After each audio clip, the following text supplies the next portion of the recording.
Salut à tous et bienvenue sur Buffon TV pour ce nouveau numéro de la story de la semaine. Aujourd'hui, nous parlerons People avec l'histoire de Jennifer Ondor contre Caramel Chérie. À quel niveau de cette histoire de dette?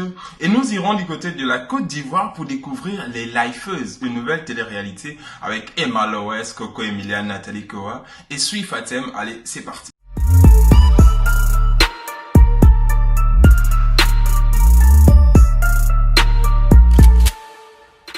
Avait fait couler beaucoup d'encre et de salive du Cameroun au Gabon. C'était l'un des sujets d'actualité de la toile. Toutes les pages gossip ne parlaient que de ça. L'affaire Jennifer Ondor Mouchita contre Caramel Chérie.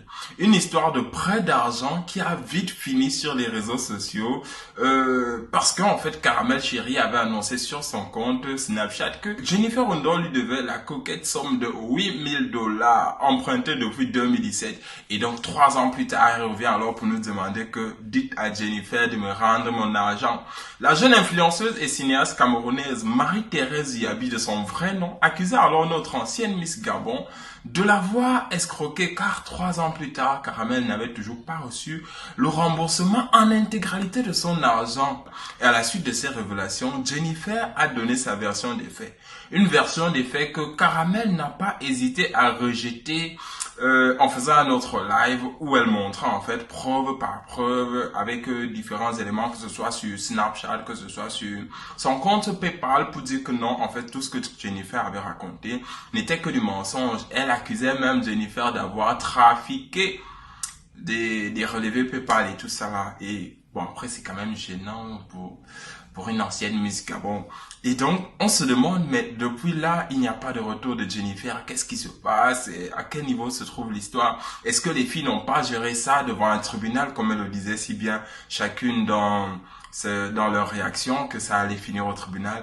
Où est passée cette histoire? Nous, on veut la suite parce que on a quand même beaucoup parlé de ça ici au quartier, donc il faut quand même venir nous faire le compte rendu. Ce n'est pas seulement pour nous tenir en haleine, pour nous dire que, gars, voilà, il y a tel problème ici. Donc, s'il vous plaît, si vous avez une information par rapport à cette histoire, n'hésitez pas de nous la mettre en commentaire et puis nous, on va décortiquer ça peut-être dans un autre numéro.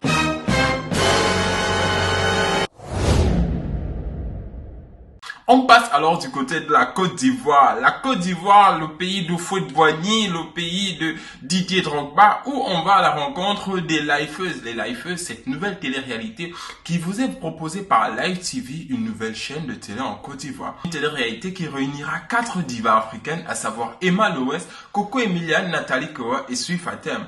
Vous aurez l'occasion de découvrir dans ce nouveau programme la vie de jet-set de ces chefs d'entreprise et stars africaines au caractère différent. Une télé-réalité qui s'annonce riche en émotions entre luxe, sortie, clash, coup bas et concurrence. Les 4 femmes devront vivre ensemble et s'accorder pour réussir un défi commun. Dès l'annonce de ce programme, on se demande pourquoi le Gabon n'est pas représenté, pourquoi on n'a pas pris Jennifer Ondor dans ce nouveau programme. Déjà que les Perles de Beverly Hills, un programme similaire, avait été annoncé auparavant avec la participation de Jennifer Ondor Mouchita, Miss Gabon 2013, en espérant que son histoire de dette n'aura pas joué en sa défaveur au moment du casting et que pour les prochaines saisons, nous retrouverons une Gabonaise dans cette émission. En attendant, les Lifeuses sont à suivre sur Live TV les samedis à partir de 21h. Allez, c'est tout pour aujourd'hui. On se retrouve vendredi prochain pour de nouvelles stories de la semaine. Portez-vous bien et surtout, n'oubliez pas de liker, commenter et partager. Be fun!